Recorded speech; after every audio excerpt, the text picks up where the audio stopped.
Now to breaking news in the NSA spy case. With fugitive Edward Snowden in limbo at a Russian airport, we are joined by the journalist who broke his story, Glenn Greenwald. He's here today with new reporting on the domestic surveillance program. Glenn, thanks for joining us. And your new reporting zeroes in on one of the most explosive claims made by Snowden a few weeks back. Let's take a look. Well, I, sitting at my desk, certainly had the authorities to wiretap anyone from you or your accountant to a federal judge to even the president if I had a personal email. Now, that claim was denied by intelligence officials, and the chair of the House Intelligence Committee, Mike Rogers, said that he was actually lying. But your new reporting, you say, bolsters Snowden's claim.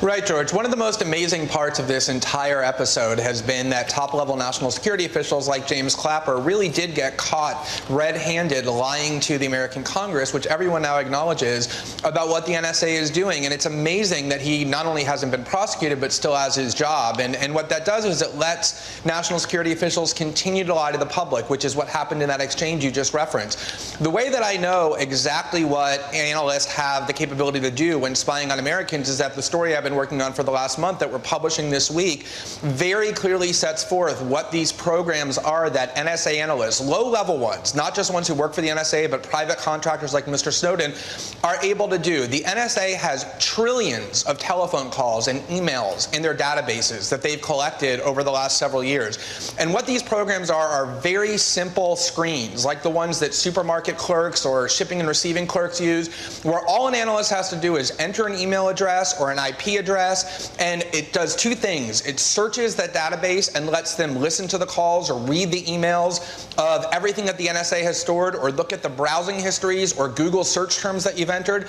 And it also alerts them to any further activity that people connected to that email address or that IP address do in the future. And it's all done with no need to go to a court, with no need to even get supervisor approval on the part of the analyst. There are legal constraints for how you can spy on Americans. You can't target them without going to the FISA court, but these systems allow analysts to listen to whatever emails they want, whatever telephone calls, browsing history, Microsoft Word documents. It's an incredibly powerful and invasive tool, exactly of the type that Mr. Snowden described. And NSA officials are going to be testifying before the Senate on Wednesday, and I defy them to deny that these programs work exactly as I just said. But do we have any evidence that this capability, pretty explosive capability, any evidence that it was used?